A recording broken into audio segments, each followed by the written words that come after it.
is Michaela Kiersch, and I'm 21. I'm a full-time student at DePaul University in Chicago, Illinois, and I'm a science major, so that means I'm in school a lot. And I coach the kids team here at First Ascent 5 days a week.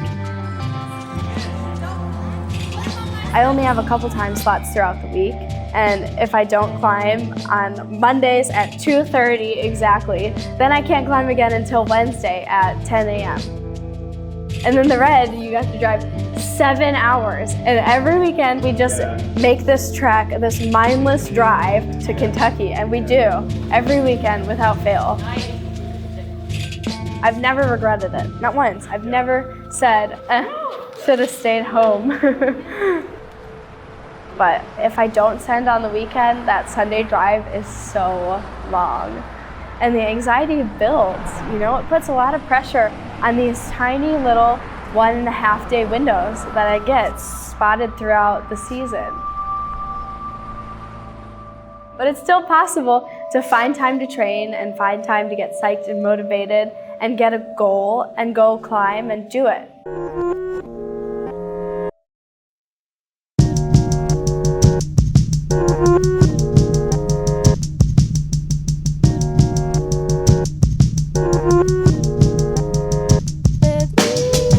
My training schedule, because of school and work, is a little bit unusual hours. So I kind of just go in the zone, and I have to see the light at the end of the tunnel a little bit. I have to try hard, you know, otherwise I'm doing this 7-hour drive in vain.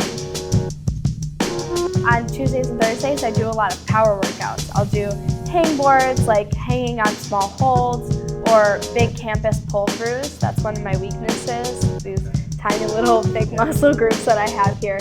So I do a lot of campusing during the week. And then on Wednesdays, I just do circuits, like around and around and around and around until my hands can't close. I'm so pumped. And then I rest Fridays, drive down to the Red, do some homework, and then hopefully execute.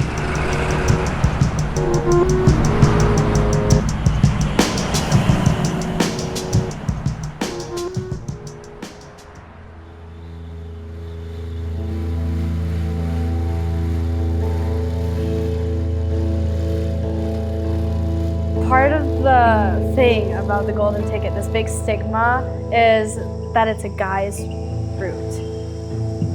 And I really wanted to challenge that.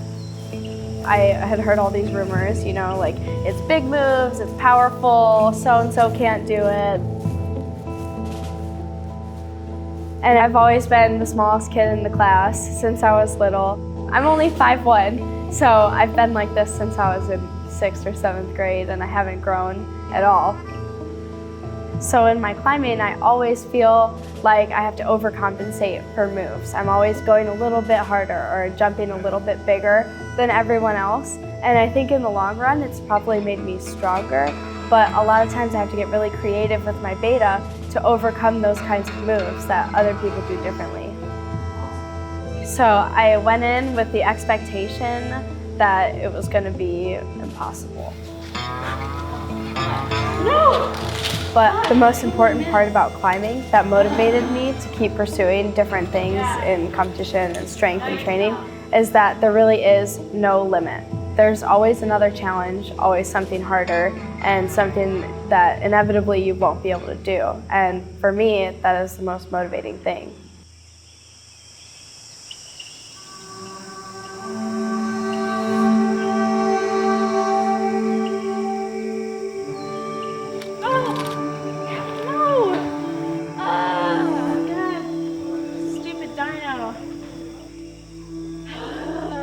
If you're not failing in climbing, I don't think you're pushing yourself to your full capacity. You just have to accept the failure that comes with trying something that hard. On top of the physical barriers that I experienced on this route, I didn't want a mental barrier as well, of being like, I'm gonna fall on the dyno, and then it kind of being a self-fulfilling prophecy. For me, that move is definitely what I consider the stopper move, and I'll fall there again and again and again and again. I knew going in it was going to be a challenge, Definitely on the first try, I tried it static a bunch of times. I quickly learned the only way that I was going to be able to do it is to jump. So I just started jumping at it, just hurtling my body at this hold that I'd never grabbed before. And I couldn't really see from below and I couldn't clip up. So I was just kind of jumping into the unknown, uncharted waters, trying to grab this hold until, you know, finally you get that magic try and you stick it.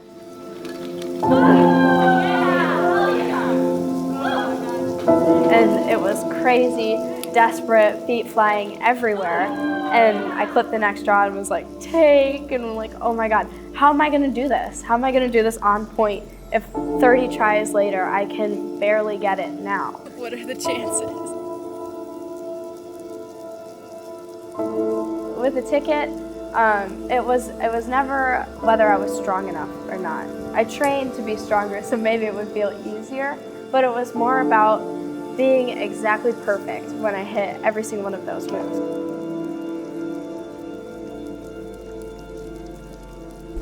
Starting at the bottom, it's like kind of cruiser, but then immediately at the third bolt, you have a dead point.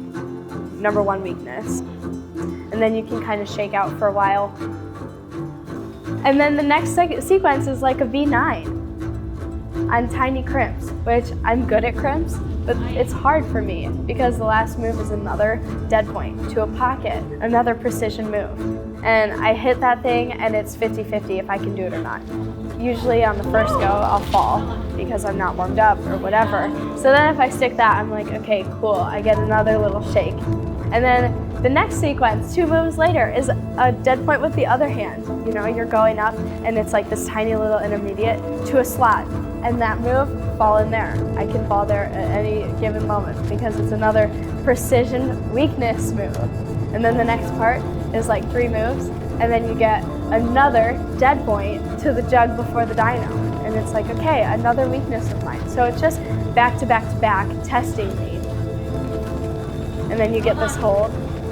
And my anxiety bubbles up a little bit because I'm looking up and I can see the slot and I know I'm at the dyno, so I like clip. I'm too nervous to go for it right away. I've got to calm down and collect myself and get ready. So then I set up for it and it's like Hail Mary going towards this slot that's only a little bit wider than my fingers. If I grab it, then I'm like swinging all crazy, gotta pull it back in. And if I don't, before I know it, I'm like hanging on the rope again.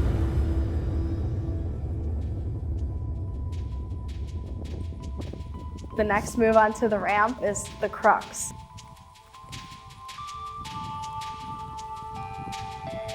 If you fall past the dyno when you stick it, it's like, when is the next try that you're gonna stick it from the ground? Could be tomorrow, or it could be next month or next season. I have no idea, you know, because the numbers just don't add up for you. It's not stacked in your favor on a move like that.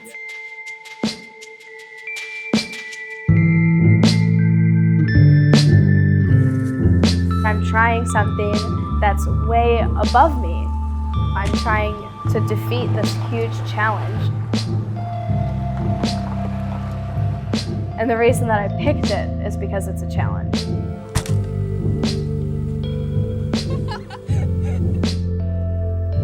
But accepting that is harder. Accepting the inevitable failure is hard. We made it. I just set this mental standard that, yes, it's hard. It's hard for me, it's gonna be hard, and I'm gonna fall. But one of these times I won't. And I just have to be patient and wait for that time to come.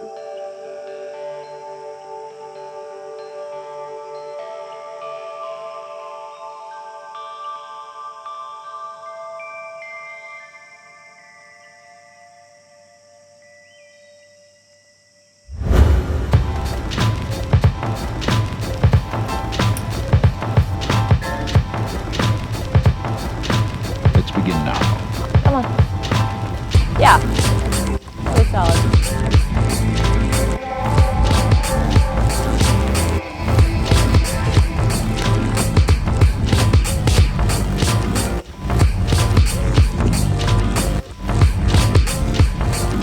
Come on.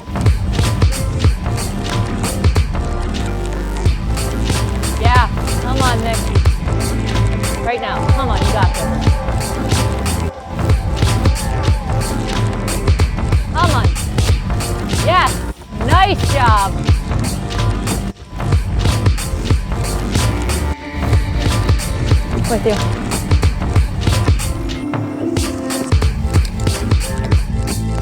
Nice, Michaela. Keep moving. Come on. Nice.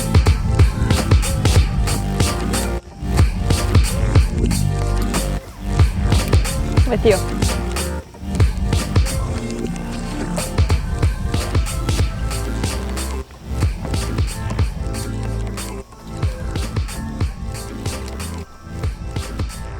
Nice.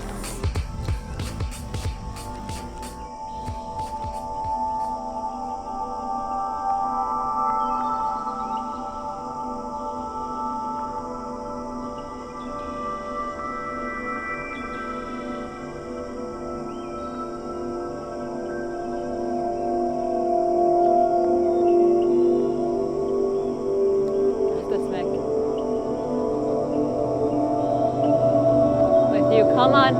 Come on. Yes! Yes! Yeah!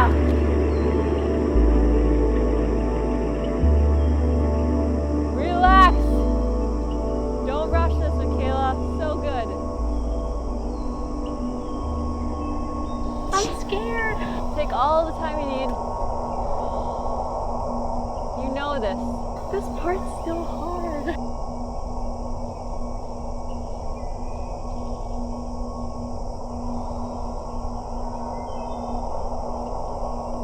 With you, Michaela.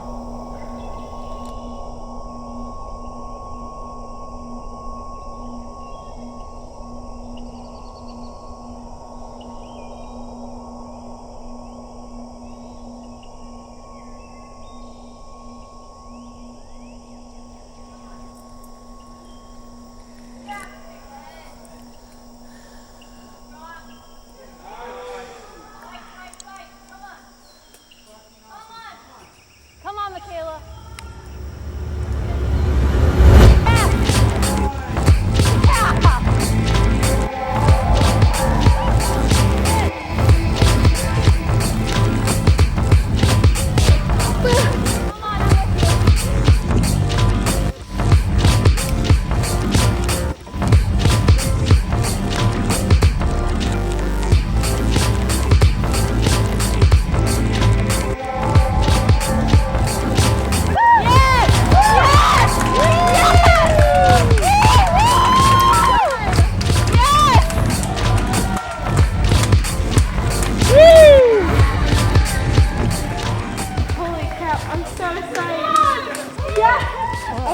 Blood spattered all over me. And it's like on this. I'm like all bloody. That whole stigma that girls won't do this route because the moves work a certain way. I just don't think that it's true anymore. We have so many strong female climbers out there. I think anything is possible.